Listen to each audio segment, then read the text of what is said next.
இங்க ஒரு மகன் அப்பா கிட்ட எனக்கு விவசாயத்துல பெருசா ஆர்வம் இல்ல, நான் ஒரு டிராக்டர் கம்பெனி ஆரம்பிக்க போறேன்னு அவரோட ஐடியாவையும் பிளானையும் சொல்றாரு. ஆனா அதுக்கு அவங்க அப்பா முட்டாள்தனமா பேசி உன் வாழ்க்கையை அழிச்சுக்காதுன்னு சொல்லிட்டு அங்க இருந்து கிளம்பிடுறாரு. அதே கொஞ்ச நாள் கழிச்சு அந்த மகன் அதே விஷயத்த கேட்டாங்கிறதுக்காக ஒரு நிலத்தோட பத்திரத்தை கொடுத்து உதவுறாரு. அப்படி உருவாக்கப்பட்ட ஒரு டிராக்டர் கம்பெனி எப்படி நாளடைவுல ஒரு லக்ஸுரி கார் கம்பெனியா மாறுனுச்சுங்கிற உண்மை சம்பவத்தை தழுவி எடுக்கப்பட்ட ஒரு படத்தை பத்தி தான் இன்னைக்கு பார்க்க போறோம். ஒரு சிலருக்கு இப்பவே தெரிஞ்சிருக்கும் நான் எந்த லக்ஸுரி காரை பத்தி பேசுறேன்னு. நீங்க நினைச்சது சரிதான். லாம்போர்கினிங்கிற கம்பெனியை பெரிச்சுவோ லாம்போர்கினிங்கிறவர் எப்படி உருவாக்குனாருங்கிறத பார்க்க போறோம். படத்தோட ஆரம்பத்துல ஃபெராரி மற்றும் லாம்போர்கினி காரோட ஓனர்ஸ் அவங்க கார்ல ஒரு ரேஸ ஆரம்பிக்கிறாங்க. அந்த ரேஸோட கதையும் ஆரம்பிக்குது. இந்த கதையை 3 சாப்டரா பிரிச்சிருக்காங்க. First chapter dream. இப்ப கதாநாயகன் அதாவது நம்ம பெரிச்சுவோ லாம்போர்கினி 2வது உலக போர்ல கலந்துகிட்டு போர் முடிஞ்சதுக்கு அப்புறம் தான் ஊர்ல வந்து இறங்குறாரு. வந்து இறங்கின உடனே வீட்டுக்கு போகாம நேரா ஒரு காதலியை பார்த்து அவங்களுக்காக வாங்கின மோதிரத்தை அவங்கள்ட்ட கொடுத்து பேசிக்கிட்டே அவர் வீட்டுக்கு போறாரு. அப்ப வர வழியில அவங்க அப்பாவையும் தம்பியும் சந்திக்கிறாரு. அவங்க கட்டுப்பிடிச்சு எல்லாத்தையும் விசாரிச்சுக்கிட்டே வீட்டுக்கு வராங்க.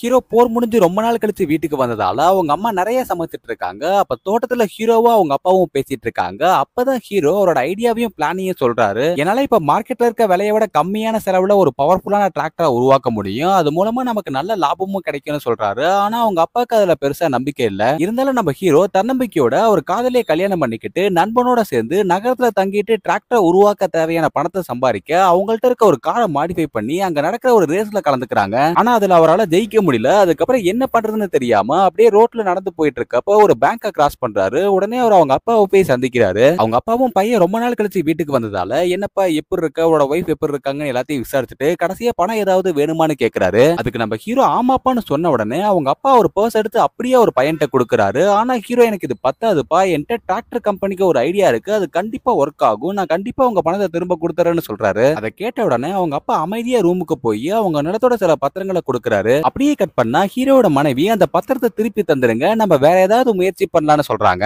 ஆனா ஹீரோ இதுல எனக்கு உரிமை இருக்குன்னு சொல்றாரு. அதுக்கு அவர் மனைவி இது உங்களோடது மட்டும் இல்ல, உங்க தம்பிகளுக்கும் இதுல பங்கு இருக்கு, வேண்டாம் அவங்கள்ட்டயே திருப்பி கொடுத்துருங்கன்னு சொல்றாங்க. அதுக்கு ஹீரோ அவங்க அப்பா வாங்க மாட்டாருன்னு சொல்றாரு. உடனே ஒரு மனைவி அப்ப அந்த பணத்தை அவர் பேர்ல பேங்க் அக்கௌண்ட் ஓபன் பண்ணி அதுல போட்டுருங்கன்னு சொல்றாங்க. ஹீரோவும் சரின்னு பேங்க் போறாரு. ஆனா அவர் அங்க போய் அவங்க அப்பா பேர்ல அந்த பணத்தை போடாம அவர் பேர்ல போட்டு அவர் உருவாக்க நினைச்ச ஒரு டிராக்டரை உருவாக்க ஆரம்பிக்கிறாரு. அது அவர் மனைவிக்கு பிடிக்கலனாலும் அவர் மேல நம்பிக்கை வைக்கிறாங்க. இந்த மாதிரி அவங்க டிராக்டரை உருவாக்குற சமயத்துல ஹீரோட ஃப்ரெண்ட் ஒரு பொண்ணை ஒன் சைடா லவ் பண்றாரு. ஹீரோ அந்த பொண்ணு கிட்ட பேச சொல்லி ஒரு ஃப்ரெண்ட் அனுப்ப ட்ரை பண்றாரு. ஆனா ஒரு தயக்கத்தோட என்ன பேசுறதுன்னு யோசிச்சுட்டு இருக்கப்ப ஹீரோ உடனே அந்த பொண்ணு கிட்ட பேசி அவர் ஃப்ரெண்டு கிட்ட பேச வைக்கிறாரு. அப்படியே கொஞ்ச நாள் போயிட்டு இருக்கு. ஹீரோ ஒரு வழியா அவர் உருவாக்க நினைச்ச டிராக்டரை உருவாக்கிறாரு. அதோட கடைசி கட்டமா லோகோவை பிரிண்ட் பண்ணி அதை வாங்கிட்டு அவர் மனைவிட்ட காட்டுறதுக்காக வீட்டுக்கு வராரு. அப்ப பிரெக்னெண்டா இருந்த ஒரு மனைவிக்கு திடீர்னு பிரசவ வலி ஏற்பட்டதால ஹாஸ்பிட்டல்ல சேர்த்திருக்கதா சொல்றாங்க. உடனே அவர் அந்த லோகோவை கீழே போட்டு ஹாஸ்பிட்டலுக்கு ஓடுறாரு. அங்க போய் பாக்குறப்ப அவங்க மனைவி ஒரு பையனை பெற்றெடுத்துட்டு அதிக ப்ளீடிங்கால இறந்திருப்பாங்க. அந்த கோவத்திலையும் வலியிலையும் ஒரு ஒர்க் ஷாப்க்கு வந்து எல்லா பொருட்களையும் உடைக்கிறாரு. அப்படியே அவர் கை அவங்க உருவாக்குன டிராக்டர் கிட்ட போன உடனே நிதானமாகி அவர் மனைவி தன் மேல வச்ச நம்பிக்கையை காப்பாத்தணுங்கிறத உணர்றாரு. அதுக்கப்புறம் அவர் மனைவியை அடக்கம் பண்ணிட்டு அவர் டிராக்டரை பேங்க்ல காட்டி அது மாதிரி நிறைய டிராக்டர்ஸை உருவாக்க லோன் வாங்கி அதிகமான டிராக்டர்ஸை உருவாக்கி அதை விற்க ஆரம்பிக்கிறாரு. அந்த சமயத்துல முதல்ல ஹீரோட ஃப்ரெண்ட் ஒன் சைட லவ் பண்ண பொண்ணு ஹீரோவை தான் பிடிச்சிருக்கு, அவர் ஃப்ரெண்டை நான் விரும்பலன்னு சொல்றாங்க.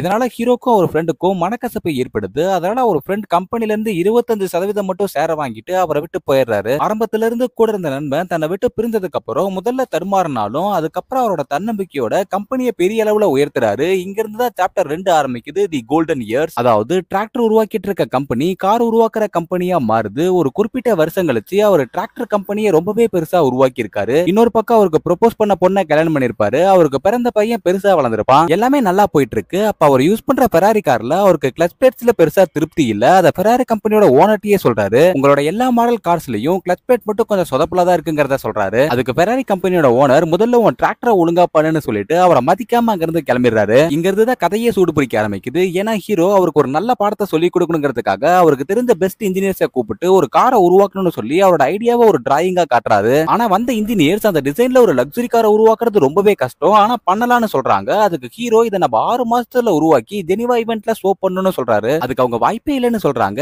இருந்தாலும் புது புது ஐடியாஸ் அண்ட் யாருமே ட்ரை பண்ணாத மெட்டீரியல் அண்ட் டிசைனை பயன்படுத்தி அவங்க காரை உருவாக்க ஆரம்பிக்கிறாங்க. அப்படி போயிட்டு இருக்க அந்த சமயத்துல ஹீரோ ஒரு பார்ட்டில ஒரு அழகான பொண்ணுகிட்ட பேசிட்டு இருக்காரு. இந்த விஷயத்தை மட்டும் படத்துல ஒரு மேலோட்டமா வெளிப்படுத்திருக்காங்க. ஏன்னா ஹீரோ அழகான பெண்களை பார்க்கும்போது அவங்க அழகுல அவர் அட்ராக்ட் ஆகிற மாதிரி காட்டியிருக்காங்க. அவர் அந்த பொண்ணு கிட்ட பேசுறத பார்த்தா ஒரு வைஃப் நீங்க இதே தான் திரும்ப திரும்ப பண்ணிட்டு இருக்கீங்கன்னு சொல்லி அவர் கூட சண்டை போட்டு அவரை விட்டு பிரிஞ்சு போயிடுறாங்க. அப்படியே கட் பண்ணா அவங்க உருவாக்கிட்டு இருந்த காரை டெஸ்ட் ட்ரைவ் பண்றாங்க. அவங்க நினைச்ச மாதிரி அது அற்புதமா வந்திருக்கு. அத ஜெனீவா ஈவென்ட்ல ஃபெராரி காருக்கு முன்னாடி ஓபன் பண்ணி லாம்போர்கினியோட ஃபர்ஸ்ட் லக்ஸரி காரை அறிமுகப்படுத்துறாங்க. அந்த சமயத்துல ஹீரோ ஒரு லெட்டரை ஒரு அசிஸ்டன்ட் மூலமா ஃபெராரி ஓனர்ட்ட கொடுக்க சொல்லிருப்பாரு. ஃபெராரி ஓனர் அந்த லெட்டரை ஓபன் பண்ணி பார்க்கும்போது அதுல ஒரு குதிரையை காலை அமுக்குற மாதிரி வரைஞ்சிருக்கும். அதுக்கப்புறம் அப்ப இருந்த லக்ஸரி கார் பட்டியல்ல லாம்போர்கினியே இடம் பிடிக்குது. இந்த இடத்துல இருந்து கொஞ்சம் வருஷம் கழிச்சு சாப்டர் 3 ஆரம்பிக்குது. ஆயிலோட விலை அதிகரிச்சதால எல்லா ஃபேக்டரிஸ்லயுமே ஸ்ட்ரைக் ஏற்படுது. அதே சமயம் லக்ஸரி கார்ஸோட விற்பனையும் குறையுது. அந்த மாதிரி சமயத்துல நஷ்டம் ஏற்பட ஆரம்பிக்கிறப்ப ஹீரோ கம்பெனியை வித்துறாரு. இன்னொரு பக்கம் அவர் பையனும் மனைவியும் இல்லாம தனிமையில ஒரு வீட்டுல வாழ்ந்துட்டு இருக்காரு. அப்ப ரொம்ப நாள் கழிச்சு அவர் பையன் அவரை பார்க்க வரும்போது அவர் கம்பெனியை வித்ததை ரெண்டா பிரிச்சு ஒரு பகுதியை அவர் பையனுக்கும் இன்னொரு பகுதியை அவர் தம்பிகளுக்கும் எழுதி அந்த பத்திரத்தை அவர் பையன்கிட்ட கொடுத்துட்டு அவர் பையனோட குழந்தைகளை பத்தி விசாரிக்கிறாரு. அவர் பையனும் அவரோட குழந்தைகளை பத்தி எல்லா விஷயத்தையும் சொல்றாரு. கொஞ்ச நேரம் கழிச்சு அவர் கிளம்பினதுக்கு அப்புறம் ஹீரோ தனிமையோட